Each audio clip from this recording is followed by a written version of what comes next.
Olá, seja bem-vindo a Mais Foco Urbano. Nós estamos no nosso quinto episódio e hoje nós vamos conversar sobre um assunto que fica latejando na cabeça das pessoas quando elas tentam entender como é que elas vão realizar o sonho de construir. Essa é uma dúvida que parece simples, mas não é.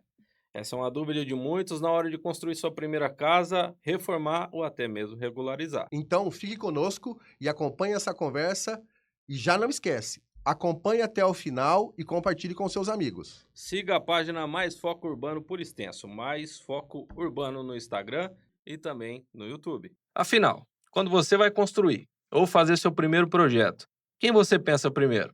Um arquiteto, um engenheiro ou um construtor?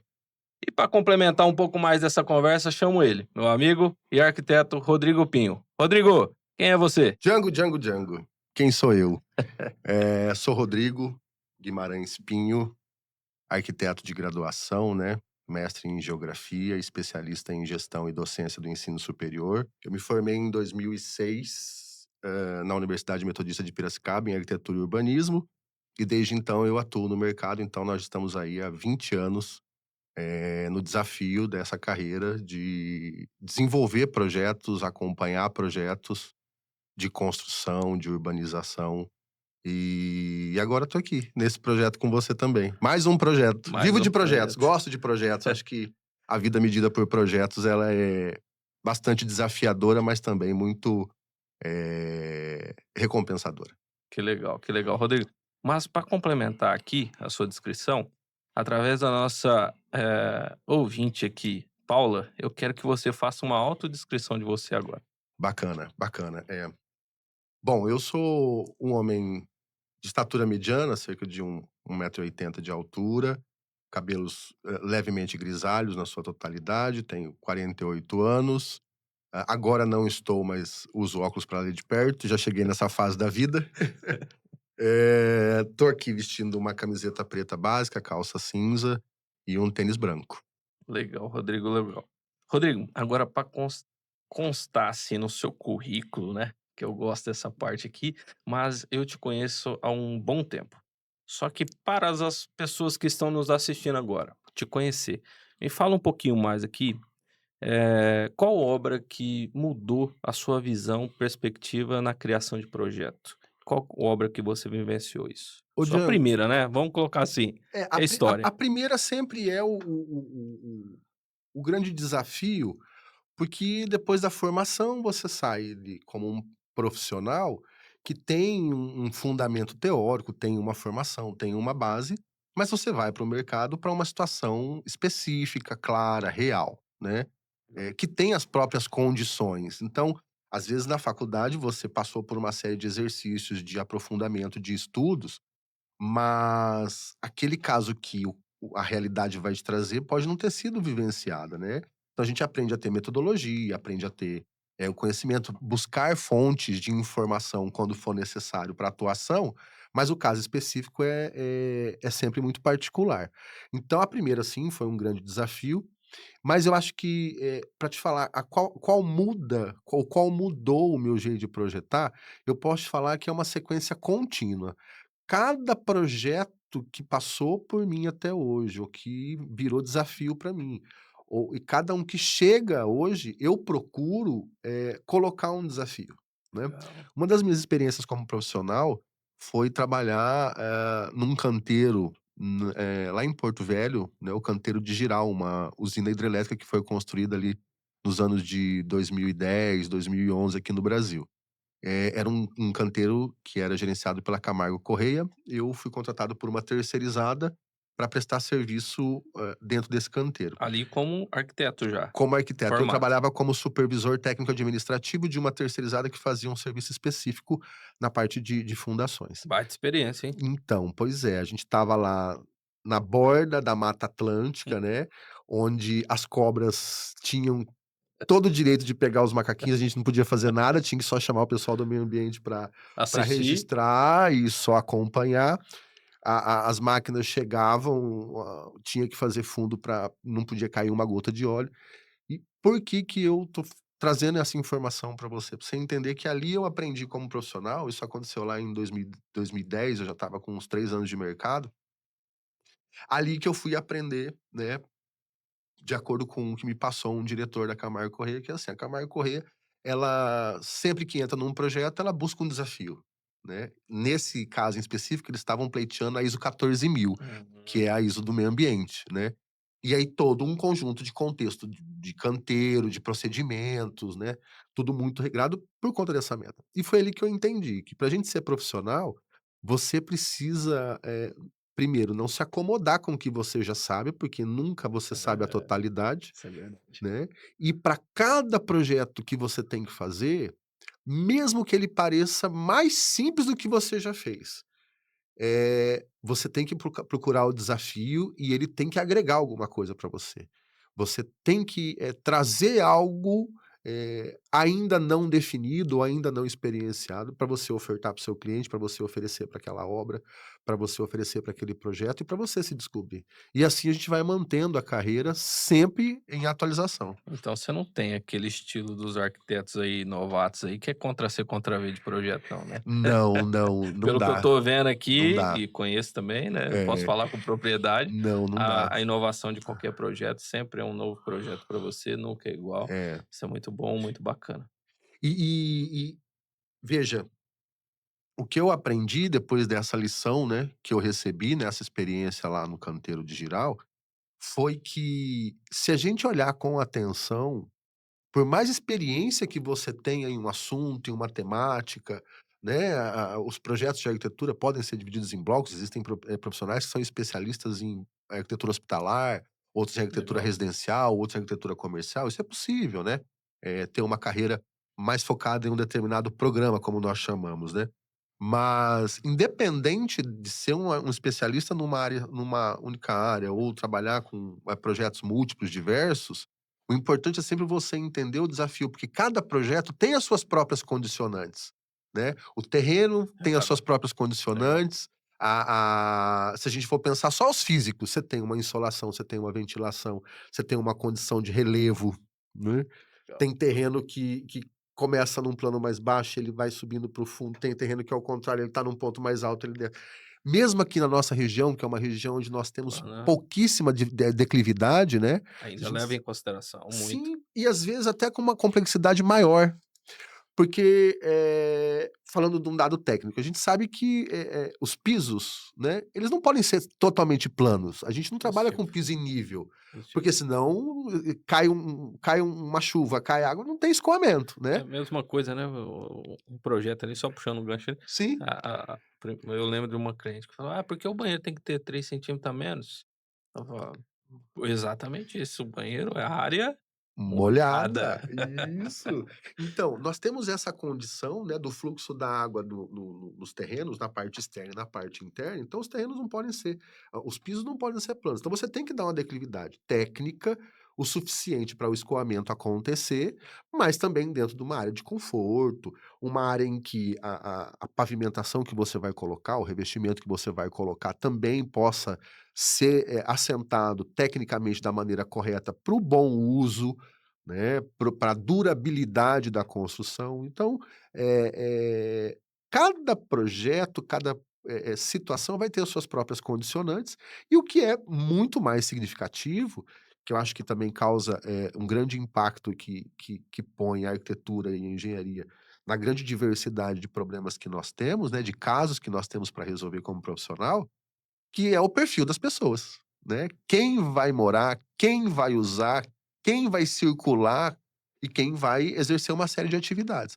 Então, além das condicionantes físicas, os recursos disponíveis, você tem o perfil das pessoas que vão habitar aquele espaço, né, aquela edificação. Então, a gente já está falando de três questões, então isso você sabe que estatisticamente abre um universo Mas é infinito de possibilidades, né. eu tô lembrando de uma questão aqui, muito engraçada, para quem não é da área, mas faz gestão empresarial, essas coisas, é quase uma persona dentro da minha equipe, né, eu preciso de um papel dentro da minha equipe, eu vou desenhar uma persona para aquele papel, ou seja, para aquela área. Então eu preciso de uma área administrativa, eu preciso de uma área técnica e etcétera, então eu tenho que desenhar uma persona. Então você traz uma persona para dentro daquele projeto e fala: "Ó, essa área desse projeto, esse projeto vai ser para estas personas. Seria mais ou menos isso. Exato. E uma coisa que é muito, muito, muito importante da gente, considerar, não tem como achar que é irrelevante, né.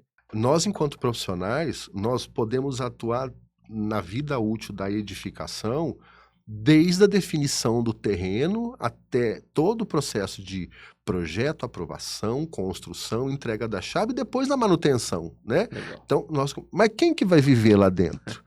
Quem que vai usar o chuveiro, cozinhar, quem vai viver são essas pessoas. Então essa persona que você está colocando, ela tem que ter uma relevância, porque quem vai efetivamente fazer com que todo aquele aparato material, aquelas instalações, aquilo faça sentido e seja utilizado são essas pessoas, né. Que na maioria das vezes também é quem empreende, é quem investe, é quem leva esse sonho de construir para frente. E quando a gente fala de projeto, a gente não tá falando só de residencial, né, não é só casa, tem área comercial, como que melhor eu atendo o meu cliente, desde a entrada até supostamente uma operação para ele visualizar, ou uma área hospitalar, ou uma área industrial, uma planta. Então é bem bacana a disciplina de questão de elaboração de projeto, por essa questão. Pô, cada projeto eu aprendi com um professor de faculdade, é um professor muito bom até, tá? Depois eu revelo para vocês quem que era. Que cada projeto é o seu projeto, você está acabando de falar. Pois o professor é o próprio.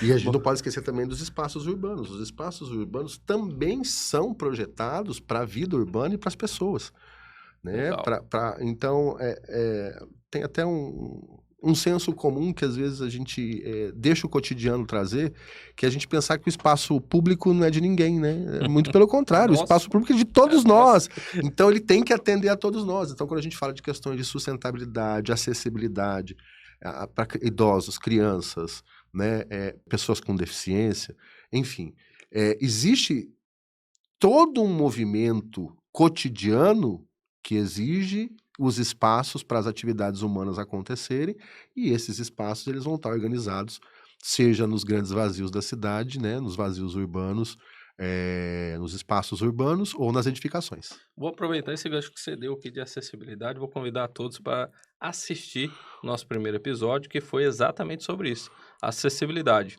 E a gente discutiu vários assuntos ali, incluindo algumas questões de lei e regras municipais e federais que cabem a esse processo tanto na área comum, que é uma área do seu desculpa, do seu empreendimento, não, da sua cidade, como também numa área comercial.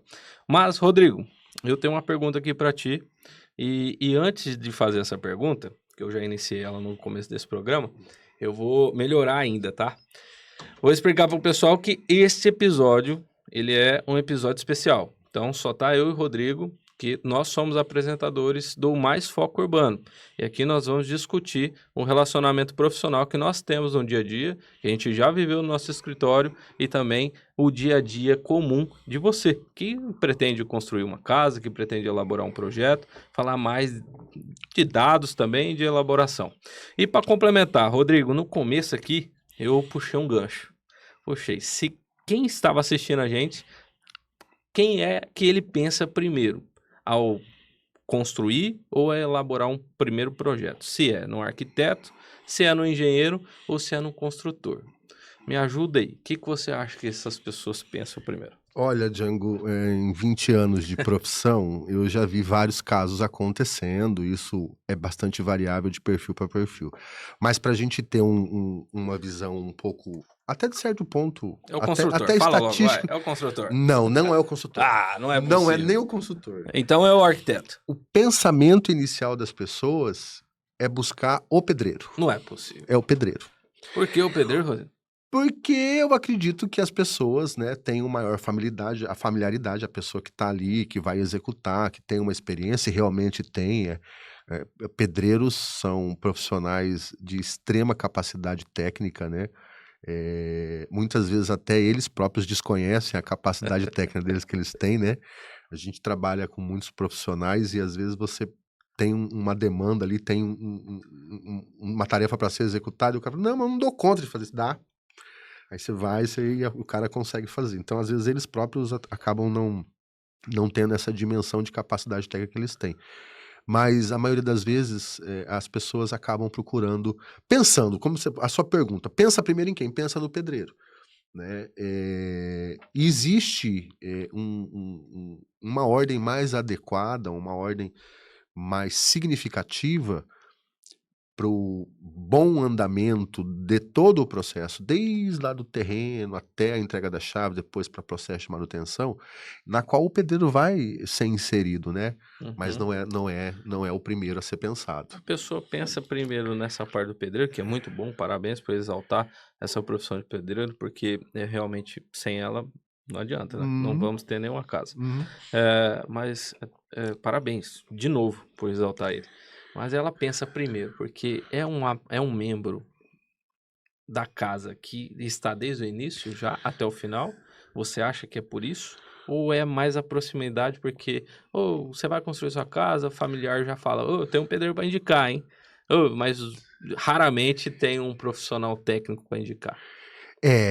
Eu como o profissional pedreiro é aquela pessoa que está no cotidiano, na lida da obra, né, quando você passa pela cidade, você está passeando por um bairro, se você vê uma obra em construção, você imediatamente vai identificar o pedreiro, porque ele está no canteiro, né, executando a tarefa da construção, então ele é a pessoa que está mais presente ali, porque é ele que executa, né, manualmente ou utilizando ferramentas, mas ele está lá executando a obra. Dificilmente a pessoa vai ter a feliz coincidência de passar no momento que vai estar um engenheiro, um arquiteto, Arquiteto. né, então algum profissional, de formação ou especializado.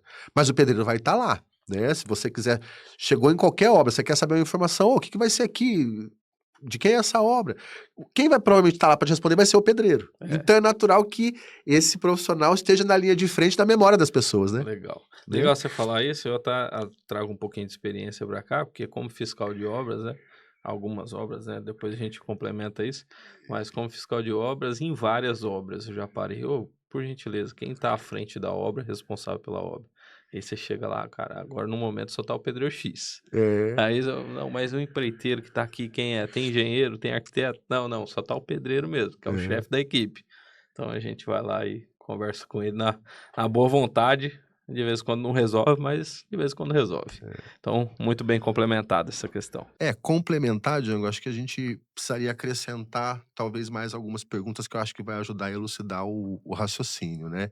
Então, agora eu chamo para você, né, para que você possa vir comigo e a gente conseguir entender um pouquinho mais sobre essa, questão, né, da construção, quem chamar para a construção e quem pensar primeiro, né. E a questão que eu coloquei aqui, que seria complementar, é: por que que os profissionais, arquitetos, engenheiros, eles são mais vistos como gastos do que como investimento, né? Por que será que tem essa perspectiva? Por que será que existe essa visão, né? E para que a gente possa responder também essa pergunta e seguir no nosso raciocínio de hoje, nesse episódio, eu quero chamar aqui, um parceiro aí da vida profissional, um grande amigo, uma pessoa que sempre está buscando melhorias também em tudo que faz, né. E aí eu trago ele hoje. Vem aqui, Django Guerreiro. Quem é você? Django Davi Guerreiro, nascido, criado por um bom tempo em Três Lagoas, já flutuei em alguns mares aí externos para avanço de conhecimento, né, tá na minha área. Engenheiro civil, pós em engenharia de segurança do trabalho, engenharia de tráfego urbano também. Tenho 30 anos, 60 vezes alguma coisa. Hum. Olha o golpe, Brincadeira, brincadeira. olha o Tenho golpe. 36 anos. Um cara extrovertido, não tem hora ruim, né, você sabe um pouquinho disso. Focado no trabalho, isso aí não tem hora. Café quase 24 horas por dia, né, brincadeiras à partes. Me tomam um pouquinho esse episódio. Mas, cara, um cara apaixonado aí pela engenharia civil e engenharia como um todo. Entusiasta da tecnologia, hoje gestor de empresa de tecnologia, hoje gestor de obra, fiscal de obra, como eu posso complementar mais? Integrante do CREA-MS, vice-presidente da Associação de Engenheiros de Três Lagoas, né, com muito orgulho seu aluno, Olha só, olha só.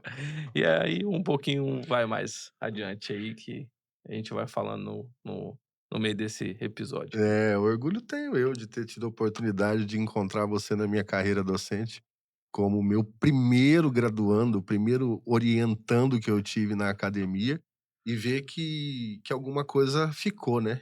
Algum ensinamento a gente compartilhou, e ver não só acompanhando a sua carreira, mas tendo a oportunidade de estar ao seu lado em vários projetos, e ver o quanto você se dedica e o quanto você procura cada vez o melhor para cada uma das decisões, dos desafios que você tem que fazer, né. É, vão fizeram 12 anos, né? Agora fez 12 anos que a gente meio É, que troca figurinhas ali, 12 é, anos e alguma coisinha, é isso é, mesmo. é. Então fez 12 anos, algumas coisinhas que a gente troca figurinha de conhecimento, técnica, etc. Se tornou amizade. E aqui mais um projeto, mais foco urbano, com muito Pois é, orgulho, cara. pois é. Legal. Você estava falando da complementação da sua descrição, né, você pôs um currículo aí de 12 quilômetros de extensão, né, 12 anos, 12 quilômetros, mas faz a sua Legal, autodescrição. legal. Para quem não consegue assistir o episódio, mas ouvir, eu sou um homem um pouco eh, com barba na cara, cabelos pretos, 1,73 m, 80 e poucos quilos. Estou vestido aqui com a camisa polo verde. À minha frente está o Rodrigo. Estamos numa mesa de madeira. Estou usando calça, um sapato. Eh, eu posso complementar um pouco mais que eu tenho olhos castanhos esverdeado. Essa é a minha voz. Eu estou do lado, eh, esquerdo da nossa TV aqui, da nossa tela de apresentação do programa Mais Foco Urbano. Muito bem, muito bem. Foi Vamos foi aprender, né. legal? Vamos aprender, né. Será que a Paula vai aprovar essa Paulinha, vê se autodescrição? você cancela o CPF dele ou não aí, viu. Deixa um comentário lá no Instagram. E você que também está nos assistindo, também vai lá no Instagram, acompanha lá, Mais Foco Urbano, mais por extenso, tá. Mais Foco Urbano. Procura, encontra e compartilha. Isso aí. Então vamos lá, me ajuda a pensar isso, né. A complementação dessa nossa conversa de hoje, por que que muitas vezes os profissionais especialistas, engenheiros, arquitetos, são vistos, né, ou não são lembrados em primeiro plano para a construção de uma obra, e são vistos muito mais como gastos do que como investimento? Legal. Olha, tem várias formatações para essa resposta, mas eu vou tentar simplificar do melhor jeito possível, Rodrigo. Vamos lá. Imagina o seguinte, a maioria das pessoas, elas só conseguem enxergar o que é palpável. Então, o que é sólido, bem dizer. Então, de primeira mão, numa obra, além do que você falou que ela vai olhar para o pedreiro, ela está pensando no cimento, ela está pensando no aço, está pensando como que ela vai descarregar ali, etc. Mas ela não sabe qual que são esses processos. E aí chega na hora, ela pensa assim: "Pô, eu vou contratar um profissional aqui, porque vai me dar gasto se eu contratar, vai sair 1.000 e poucos reais a mais, 2.000 reais para fazer uma planta, mais uma mensalidade ali para acompanhar a obra. Não, eu vou lá, vou pegar uma planta ali que eu achei na internet e vou colocar aqui para minha casa". Mas aí que tá, eu acho que é o cérebro humano que pensa dessa forma. Tudo que eu consigo palpar, legal, é benéfico para mim. E o que eu não consigo ver, né, que aí é questão assim, eu tenho que esperar o profissional elaborar, e aí gera ansiedade, gera tudo, né, para me trazer aqui para ver se eu aprovo. Então isso para mim é perca de tempo, isso para mim é perca de dinheiro, eu não preciso investir nisso. Eu vou partir direto para talvez o pedreiro. O pedreiro vem aqui, desenha com lápis ali, pronto, ó, é isso aqui mesmo que eu quero, é 2 quartos, um banheiro, uma sala e pronto, fechou. Claro que tem níveis ali de construção, que ao meu ver, que sim, tem pessoas que ficam preocupadas com isso e já pensa nesse profissional, né. Porque é detalhes mais técnicos que vão baratear a obra. Então elas têm um pouco mais de conhecimento. Mas na minha visão, sim, cara, mais simplificadamente eu acho que é isso. Palpar um objeto na visão de muitas pessoas, o cérebro ele cientificamente ele vai para esse estímulo. Olha, eu sou mais aquele que eu gosto do que é palpável, então eu gosto de ver o produto ali, não esperar o produto chegar até mim. Eu acho que é uma resposta mais simplificada que eu posso falar. Não, bacana, muito bacana. É interessante isso que você fala, porque realmente uma coisa que a gente não pode, deixar de levar em consideração é que construir, né, a ação da construção, ela é uma ação onerosa, Sim. né. Construir é um dos empreendimentos que muitas vezes algumas pessoas conseguem desenvolver uma única vez ao longo de uma vida toda. Né, Positivo. toda a todo o desenrolar desde do sonho, aquele sonho: "Ah, eu quero uma casa, eu quero montar meu comércio, quero, abrir, meu salão de dança, quero abrir minha sorveteria, quero, construir a casa dos meus sonhos", vai começar lá da busca por um terreno, a escolha da localização, né, toda aquela busca pela cidade, onde eu quero morar. Depois vem o processo da construção e realmente o olhar da materialidade e o tudo isso é muito oneroso, Sim. né.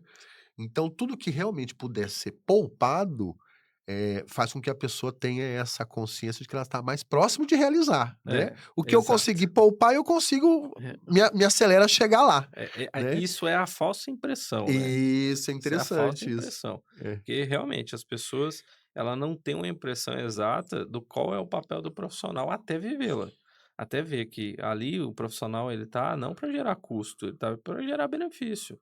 Pô, uma planilha bom, aí a gente é técnico, né, a gente pode falar com muito mais propriedade, mas na linguagem mais simplificada, Hum. pô, uma planilha bem elaborada de todo o projeto complementar, não só o arquitetônico, que o cliente, a cliente ela tá olhando só para o projeto, às vezes, Rodrigo, 3D, cara.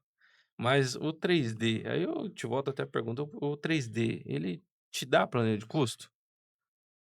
Não, as pessoas vão: "Não, uma porta dessa aqui eu vou mandar lá para o vendedor, né, eu vou mandar para o vendedor, ele legal, show de bola". Mas um projeto 3D, tá lá a cota da porta?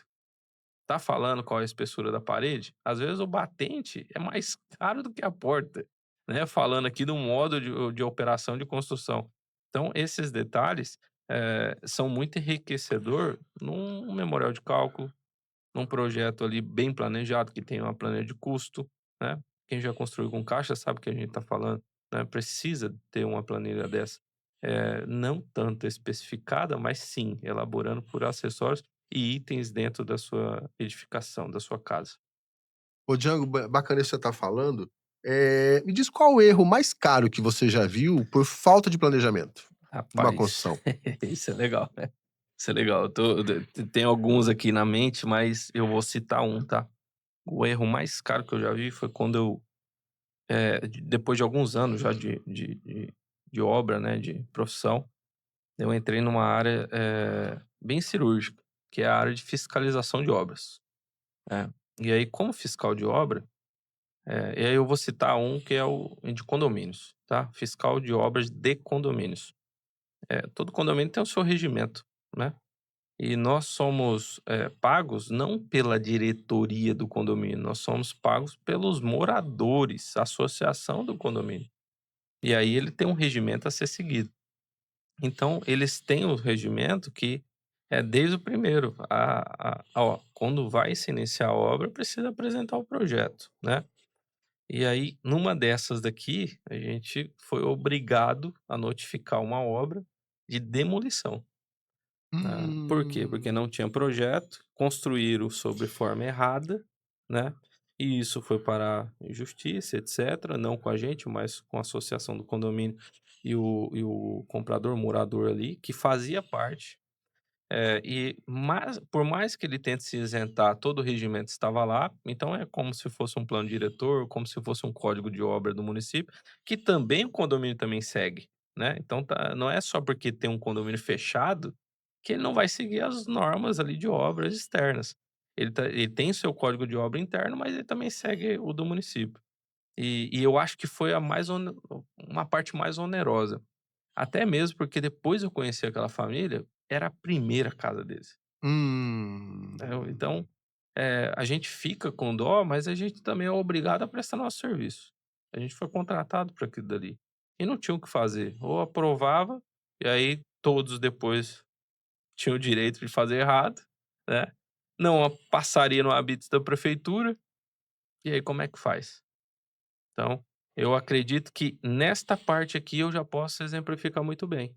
Se tivesse contratado um profissional para ler o regimento do condomínio, para seguir todas as diretrizes do município, para elaborar um projeto, no caso, dentro das normativas, e não pegado uma planta da internet e feito a sua casa, contratado o pedreiro para executar a sua casa, a pessoa não tinha tanto gasto que nem foi feito. Vamos supor, eu não posso falar números, mas eu vou dar um exemplo, tá? Então a casa custaria de construção 700.000. Então no alto dos seus metade ali dos seus 350.000 fora terreno, precisou demolir algumas coisas para regularizar. Então o que supostamente era 700 se tornou 1.000.000. Você sentiu essa dor aí, ó? Bateu assim, ó. Bateu. Dói. Dói, né? E não é só no dono da casa, dói na gente também. Sim, Que a gente, sim. mesmo que não querendo, a gente ainda precisa executar nosso serviço, né. Então é difícil, essa parte onerosa aí é muito difícil. E você tocou em vários pontos interessantes aí, né? E um deles é a gente entender uma coisa que também passa direto na cabeça das pessoas, que é assim: "Poxa, meu terreno, comprei um terreno, sou dono do terreno, eu vou fazer o que eu quiser no meu terreno, né? O terreno é meu, eu faço o que eu quiser". Será que você pode fazer tudo o que você quer no seu terreno? Será? Nós vamos descobrir já já. Então, chegamos ao ponto, sem mais delongas, né? Django, fizemos essa contextualização, entendemos um pouco da dinâmica do projeto de arquitetura, um pouco de como funciona a fiscalização, a vida do engenheiro, a obra, os danos que a falta de um projeto pode trazer. Mas, enfim, se eu quero realizar o meu sonho de construir, por onde eu começo? Qual é o caminho mais adequado, né? Legal, legal, Rodrigo. Ó, um sonho, não é simplesmente um sonho, né, a gente costuma falar isso. Um sonho ele é para ser realizado. Para ser realizado, hoje em dia a gente costuma também usar isso, custa investimento em tempo, que é o seu maior patrimônio que você tem hoje, para realizar seus sonhos, ou se não vira custo, que nem eu acabei de citar. Então para iniciar esse processo, aí se eu vou chamar você para me ajudar, cara. Vamos lá, vamos lá, vamos Você lá, tá no dia a dia aí vamos também lá. junto com a gente como um Sim. profissional técnico. Não é só simplesmente olhar para um profissional, é entender a metodologia da sua obra, o que você quer. E nada melhor para você do que um profissional técnico que vive isso, né. Agora, eu vou puxar um gancho aqui para você, tá.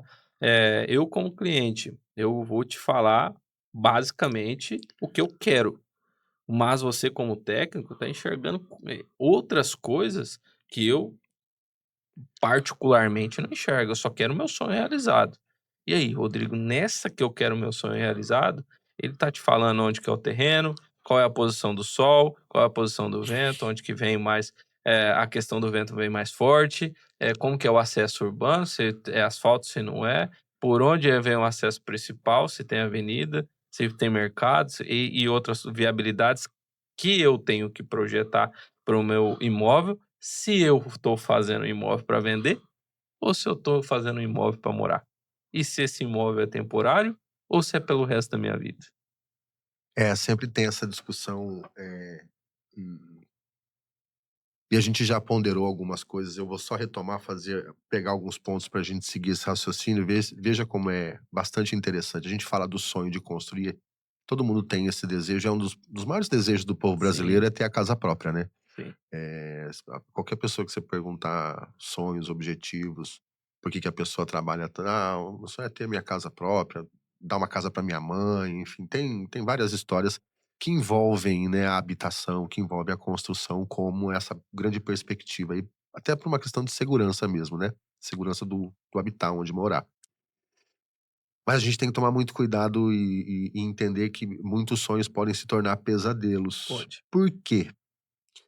Porque esse sonho, esse desejo muito latente, né, cria uma certa ansiedade, uma certa necessidade de rapidez para ser realizada, essa vontade, por uma série de questões, mas a gente não pode esquecer que é um empreendimento, né, um investimento, como você falou, de recursos, que não é só o financeiro, você tem tempo, você tem mão de Exato. obra humana, você tem material. Então é todo um conjunto de recursos que é bastante oneroso, precisa de coordenação e outra coisa, precisa funcionar por um longo período de Um tempo. período exatamente. Então, a necessidade é emergencial, a vontade é em cima da ansiedade.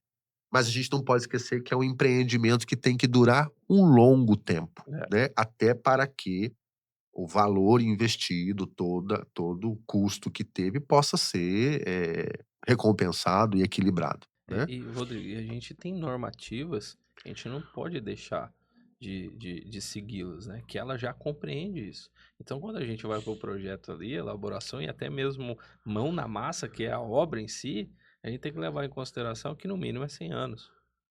No mínimo, a Exato. projeção é para 100 anos, né? O material, a durabilidade é feita ali de uma certa maneira para suportar 100 anos, né? A mesma coisa em um cálculo simples ali, hoje, na nossa visão, não para qualquer pessoa, né? Mas para suportar um vento de 100 km por hora. Pô, você tem região que você não tem esse tipo de vento, Uhum. mas vai saber se um dia vai chegar. E aí você falou um ponto importante, a questão das normativas, né, as normativas urbanas inclusive, e a gente até falou, um Hum, pouquinho atrás, né. Bom, comprei meu terreno, agora eu vou realizar o meu sonho de construir, vou fazer o que eu quiser. Infelizmente não é assim, não é. né, não é assim. A prefeitura municipal, ela dentro do espaço urbano, dentro da cidade, do perímetro urbano, ela é responsável por regular o uso e ocupação do solo. Exato. Então, mesmo eu sendo proprietário, sendo dono, tendo a posse de um terreno, eu não posso fazer o que eu quero, totalmente do jeito que eu quero ou que eu imagino. Quantas Eh vezes eu ouvi aquela história, né? "Ah, o terreno é meu, eu faço o que eu quiser." então, seria, mas infelizmente não é Não assim. é assim. Até porque o meio urbano é um espaço compartilhado, ele Compartilhado. é coletivo, né. E Exato. essas exigências, e aí vale a pena a gente destacar também, as exigências urbanas, elas não são só também por Inventadas. não, não é só uma coisa aleatória. Existem uma série de fundamentos que sustentam, por exemplo, porque uma edificação deve ter recuos laterais, frontais e posterior em caso de aberturas, Positivo. né. Existe uma lógica, existe um fundamento que está associado a princípios sanitaristas, para insolação do imóvel, para ventilação, preservação até do próprio material, de tudo que foi investido, e pensar também uma questão sanitária de conforto, salubridade. Então existem estratégias que estão pensadas de qualidade daquela edificação, que vai ter esse tempo de duração, né, com vidas humanas ali dentro, que estabelece algumas regrinhas que a cidade tem que seguir, quem É, for construir, né.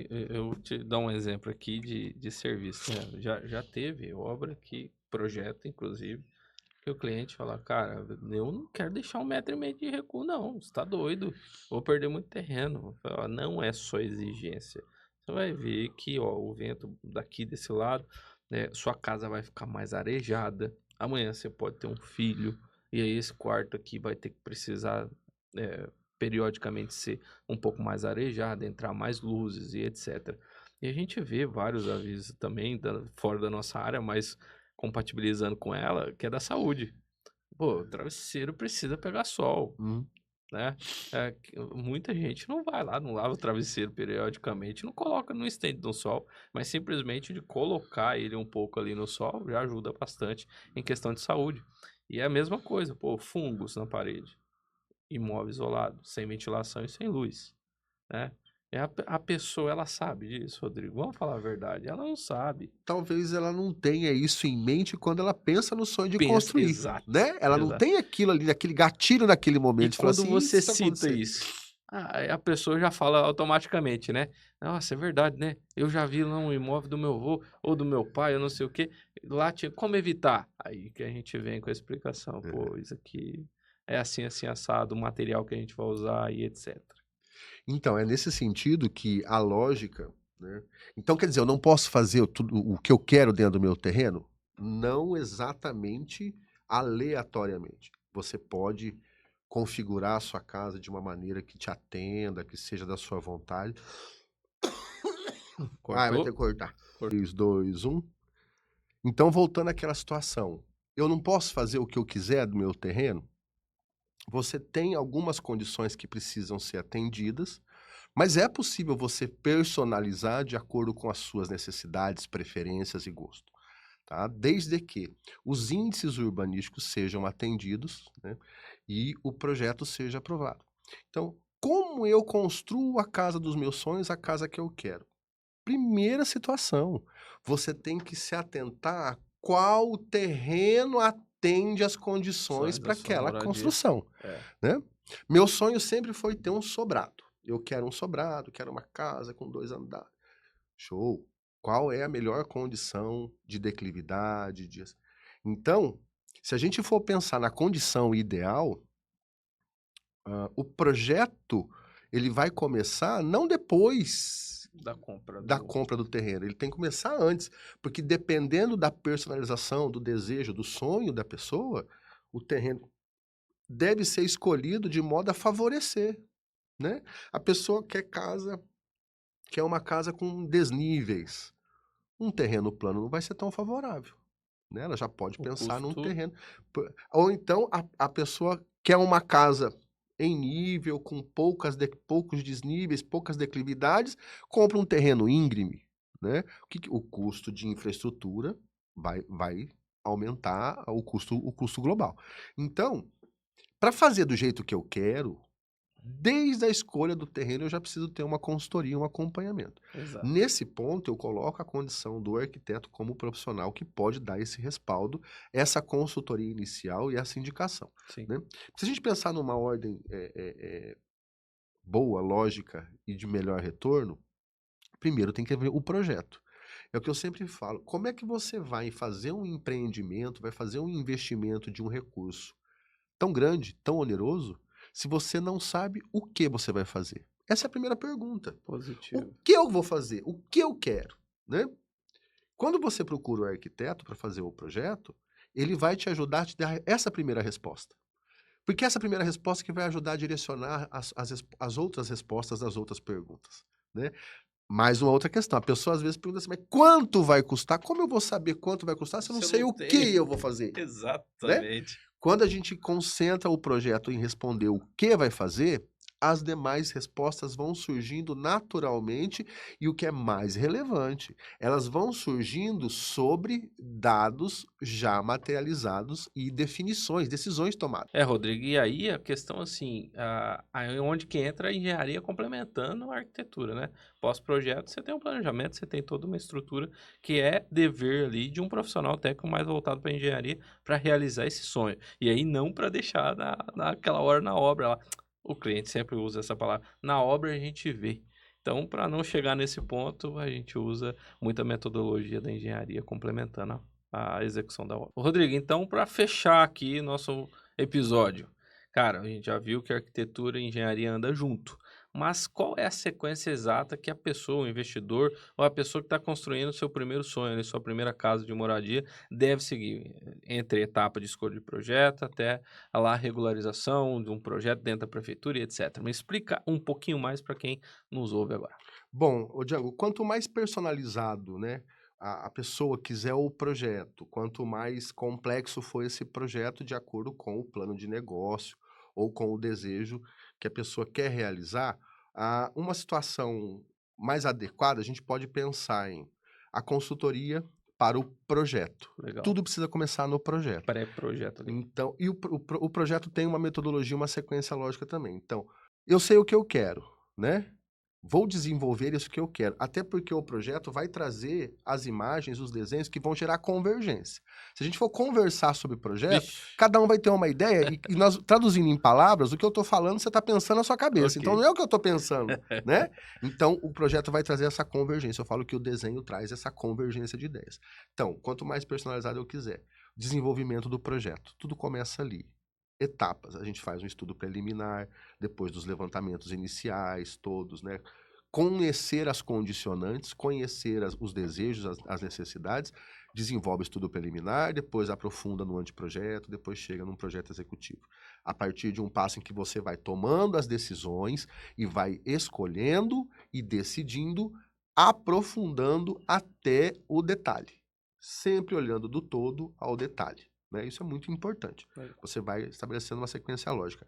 Para depois que você chegou no projeto, no anteprojeto, chegou numa definição um pouco mais consolidada, executar o projeto legal, aprovar esse projeto nos órgãos competentes, prefeitura municipal, se for caso de vigilância sanitária, corpo de bombeiros, né?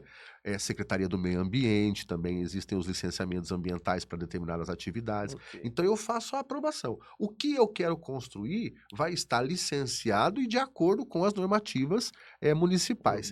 Urbanas municipais, exato. Isso sendo posto, a gente pode concentrar no canteiro. Aí é a execução da obra. Aí eu gosto. Aí é onde a engenharia vai entrar forte, né? Para nos dizer o como. Eu acho que isso é interessante. O projeto, eles nos dá a resposta para o quê? A engenharia vai nos dar o como. E essas duas respostas vão, enfim, responder a pergunta-chave. Quanto vai custar? Agora que eu sei o que eu quero fazer, como eu vou fazer, como eu te disse, naturalmente a resposta da pergunta-chave vai acontecer.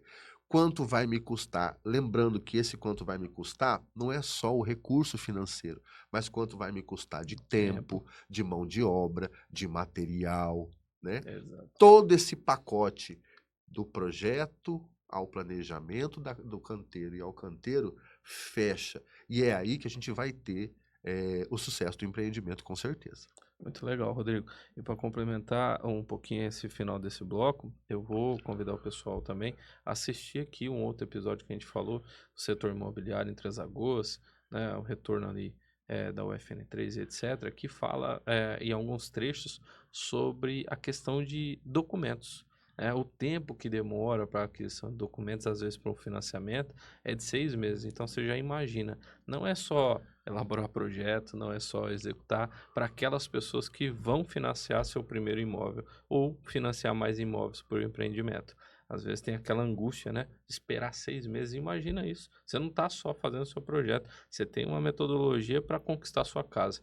E é muito bem quisto o acompanhamento de vários profissionais nesse setor. Então a gente viu hoje que construir é transformar espaços para viver através de sonhos que não precisam acontecer sob dor de cabeça. E isso acontece melhor quando a arquitetura e a engenharia caminham juntas. Se esse episódio ajudou você, compartilhe com seus amigos que pretendem construir. E não esquece de seguir o nosso Instagram, Mais Foco Urbano por extenso, tá? E aí, na próxima semana, nós voltamos com mais um episódio. Eu e o Django no Mais Foco Urbano!